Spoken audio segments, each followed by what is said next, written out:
The future is not set. There is no fate except that which we create ourselves. Which I just did. It was a kind of mental torture, because this is the third video. The ideas just kept coming, but I couldn't record it until I'd first finished uploading the first of these three, called Input 01. So, perfect example of how we create our own hell. Anyway, threes, things do come in threes anyway. But first off, I'm going to tell you a joke that was sent to me. Then I'm going to untwist the joke, and then I'm going to retell the joke. Put it together again in a new way, because it is so revealing what comes out of this. So, let's get into character. So I'm going to do this in my best Irish accent that I can muster. So, you've got young Mary, who finds herself pregnant. So she goes to see her local priest. And they go into the confessional. And she says, "Father, I have sinned. I have become pregnant, and I think it is the second coming." The priest, hearing this, says to her, "Child, why do you think it is the second coming?" To which Mary replies, "Because I swallowed the first." Zip. Right. Let's get the smutty, low-conscious, low-level humour out of this. And it gives me a perfect opportunity to quote Robert Oppenheimer. Oppenheim, open home of the heart. Heim means homeland, home of the heart in German. Oppenheim. And to quote Oppenheimer, with that punchline of that joke, some people laughed, some people cried, most were silent. Well, I don't know exact numbers, whether how many of you laughed, how many of you didn't laugh at that. That is all emotional reaction as to what you took from that.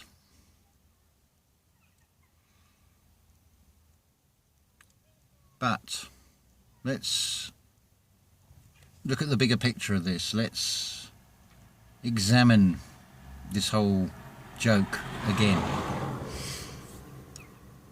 So you've got Mary, this young Mary. Now she goes into the cloister. She talks to this priest, who she refers to as father. Now, normally with this, you've got that screen, so they're unseen. You just hear the voice that comes back. It's supposed to be a representation, a voice, an agent of the Creator. It's an external God. It's a fake one, of course. There is only one Father. So you don't call a man in a frock a father.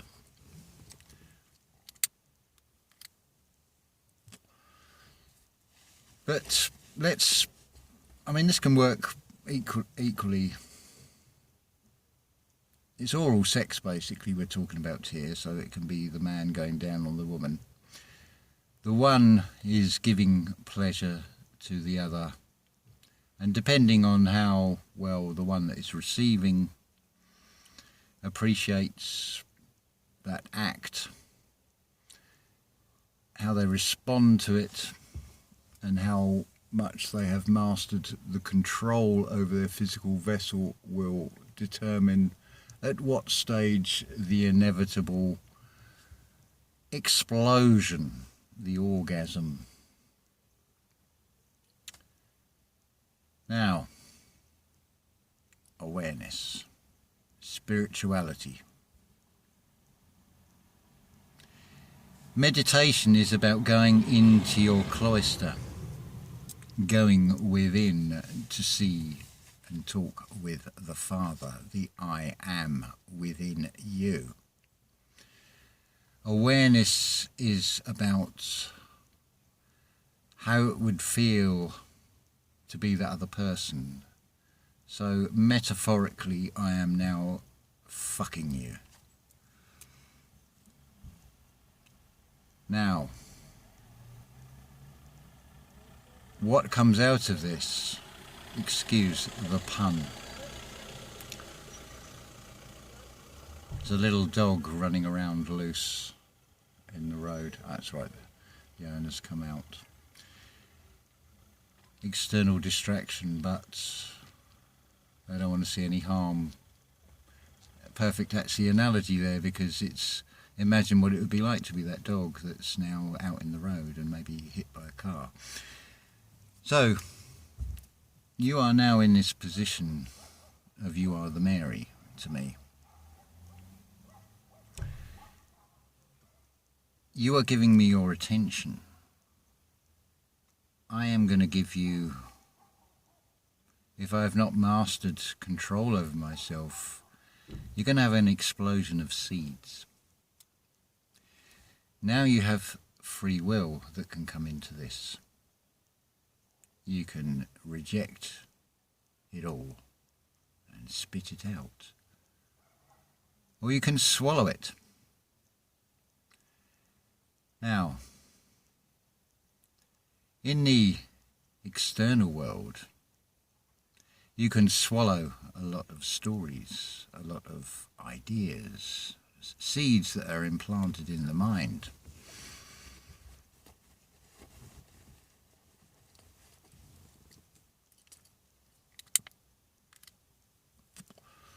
You have the free will with that, whether you accept or reject those seeds.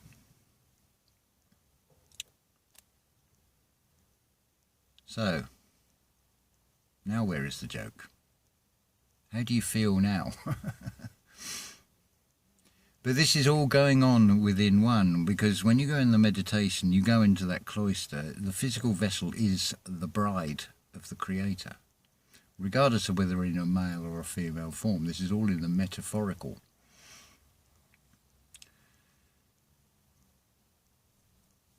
Now, things come in threes, not least the pineal gland, the pineal, which often depicted in the act of oral sex is in a kneeling position.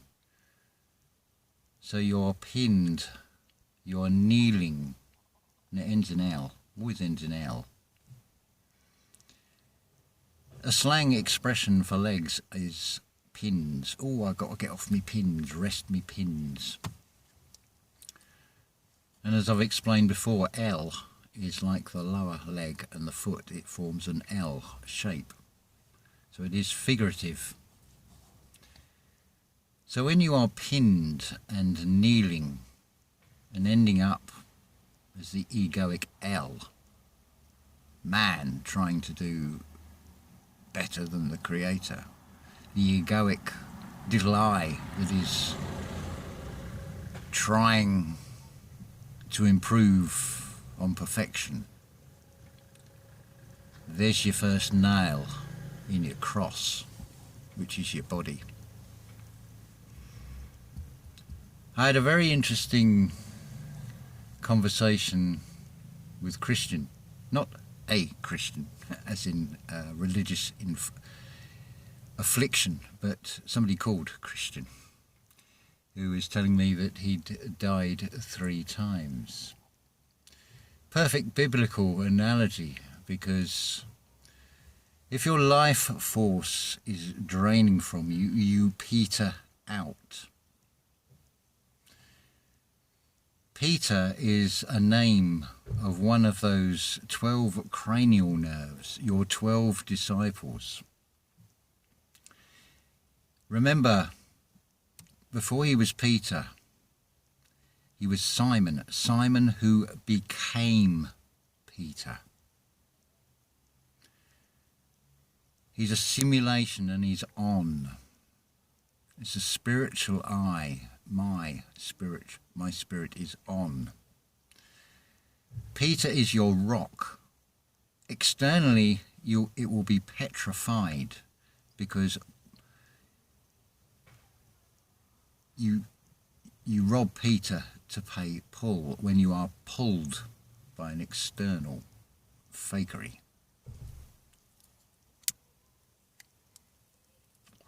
One moment. And we're back. Yes, so Peter is your rock, your foundation. You need a firm foundation. This is central in the religious text, talking about cornerstones and building on a solid, firm foundation. You need to be sure, the inner standing, the understanding. So, Christian, that has been shown to you because the law and the promise, the natural law, is you will all, it is event you all. You will all get there at one stage or another. You just keep doing this over and over again until you do. It is the fulfillment. What you've got in your guidebook is 2 books, because you're in a binary of 0 and 1. Now you have an Old Testament, which we can associate with the egoic mind.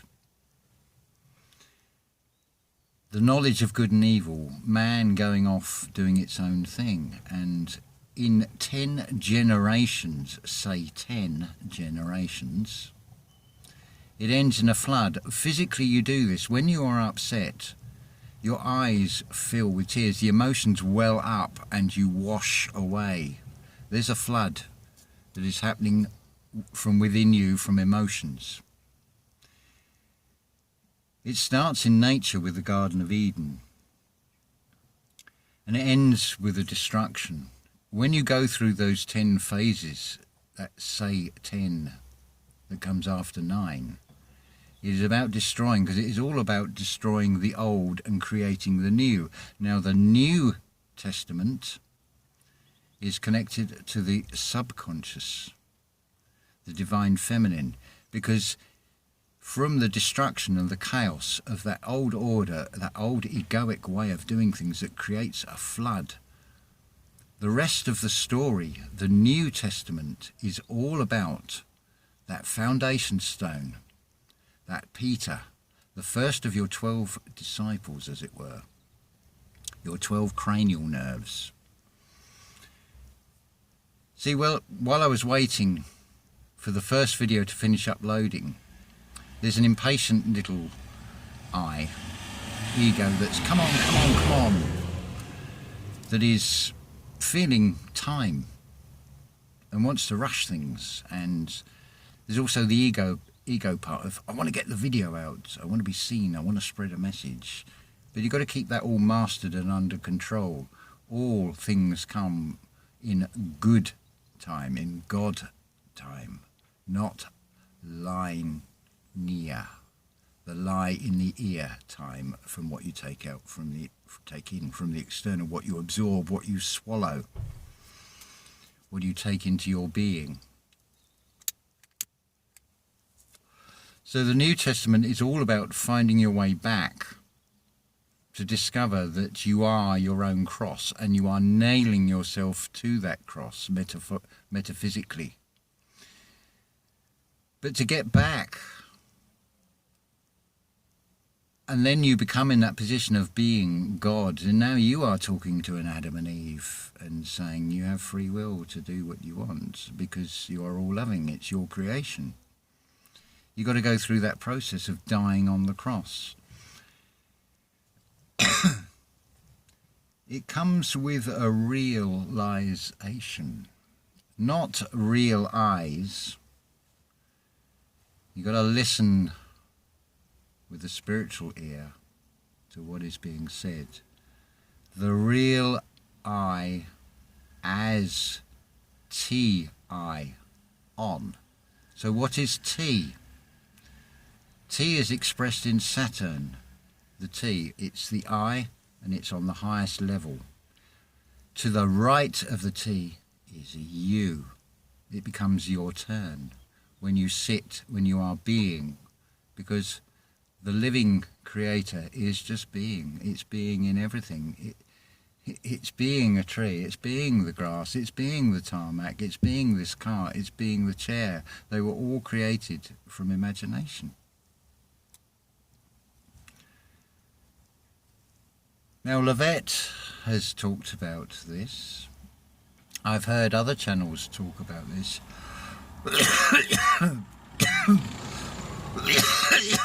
Passing by 33 has talked about this. This Ophiuchus, this 13th sign. What is it? The vet has told you get a new cosmology. We're going into a new age, a platinum age, beyond anything before. 12 cranial nerves, your 12 disciples, 12 signs of the zodiac, 12 hours of day, 12 hours of night. Whatever way you express this, 12 is around 1. You are the centre of your universe. Your 12 disciples will all hold like a council of elders, and some will put up objections, some will be emotional reactions. They are all states. But just like in the case of the male seed, the sperm, out of the many, I don't know how many, was it thousands or whatever, in an ejaculation, what they call the sperm count, there is only one that makes it. So when you are one with the 12 and you are the 13, you become that 13th sign. It's a new cosmology. A fucus of you cuss. Of few cuss, of you see us. Namaste. That spiritual ancestry, that recognition. Again, it goes back to the New Testament, because the Last Supper is talking about the end of the physical, the material. That Last Supper is about breaking. It's shown as breaking of the bread. It is opening up of the seed. It is releasing the seed inside. It is starting a new cycle, a new creation. So there is no end. There is no beginning. It is a cycle. It is an analema, a perpetual motion of 8 that folds back on itself. When you see that at the centre of the 8, the centre point, and realise that is you. You are the centre of your universe. You see that cross.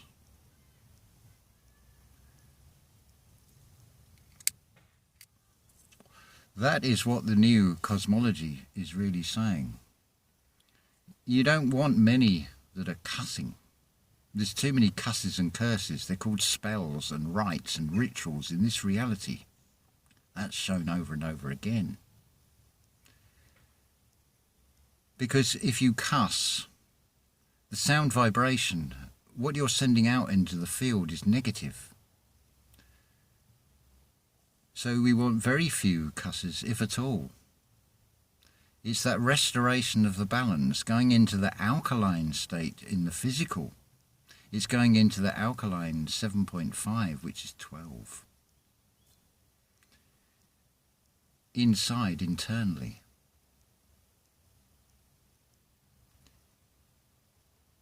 The other way that came to me of expressing it, you're looking into the unseen, but it is not hidden.